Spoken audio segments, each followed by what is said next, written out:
All right, check it out. I gotta replace this mirror.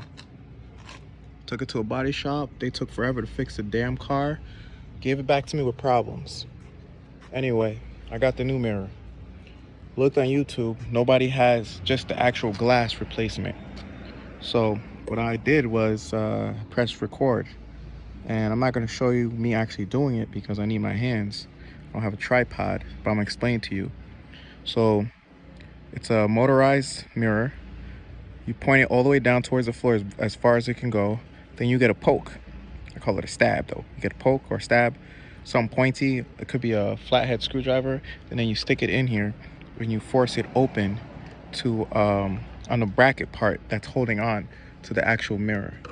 Once I take it out, I'll show you, but I'm talking about, see the hooks on it? I don't have enough fingers to point. But there's hooks that grab, the 4 hooks that's grabbing the corners. That's what you're prying off with the poke. Alright? Alright, so here we go.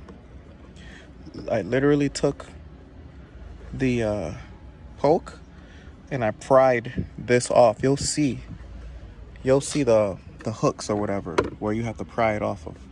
Now just disconnect the wires, the wiring, reconnect on a new one, and then pop it back on, and we're good to go.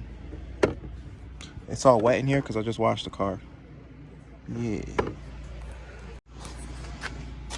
There we have it. All fixed. Show you the old one.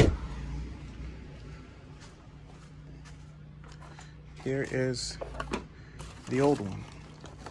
See how they left it nice and cracked for me?